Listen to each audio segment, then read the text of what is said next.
Nestled between two mountain ranges in the south and bay and ocean in the north, Silicon Valley sits as a jewel in the crown of the Bay Area economy. The 20 miles of coveted real estate fosters the convergence of high-tech jobs, expensive homes, and open natural spaces.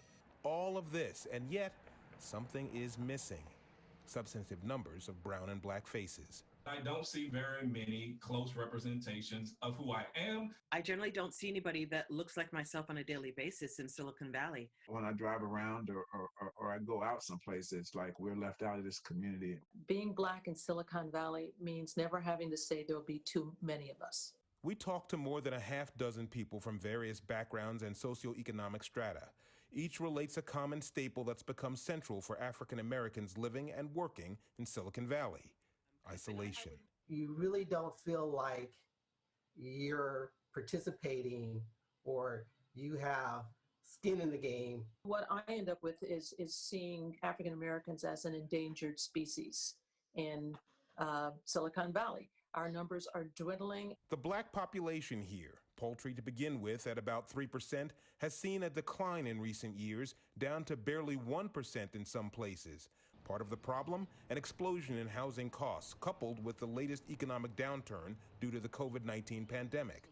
Racial redlining decades earlier has also left a lasting mark, making it more difficult for people of color to feel welcome in the area. Retired Superior Court Judge LaDoris Cordell bought a home and moved to the bench in the Valley in the 80s. Despite a sprinkling of Silicon Valley black-owned restaurants and businesses, she prefers making a trip up to Oakland to experience the flavor of a thriving black community. And you don't see that here in Silicon Valley. We're few and far between. So no, it's not a good feeling. If there's no existing community, in other words, if there is no space where people of African descent can find ways to engage in the normal things we do as African Americans, then it's difficult to say there's a community. VTA manager Walter Hale drove a bus for 24 years from one end of the South Bay to the other. His search for belonging ultimately took him to another county to put down roots. One thing that I do not see much of is our African American communities in Santa Clara County. And I'm referring to a cluster of African Americans, neighborhoods of people that looks like me. Silicon Valley's saving grace has always been the tech industry, cutting-edge possibilities coupled with lucrative careers. For the few blacks who brave these waters, it seems like it should be heaven, and it is, as long as tech is all you're after. I realized that the numbers were very few within the places that I found myself navigating within the tech industry. So it was quite a bit of a culture shock.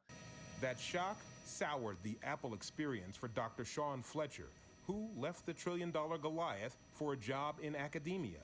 Others tell similar tales. I definitely felt isolated. I definitely felt imposter syndrome. Like, do I really belong here?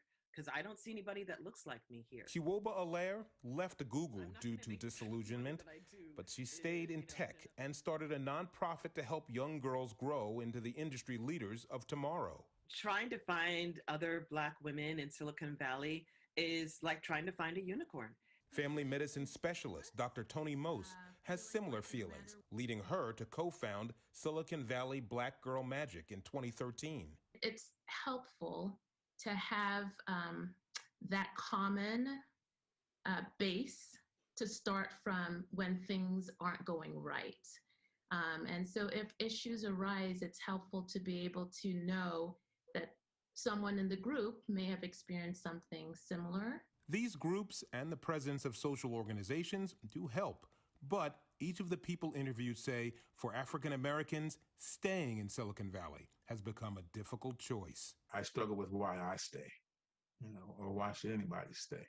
On assignment in Silicon Valley, I'm Jesse Gary, KTVU Fox 2 News.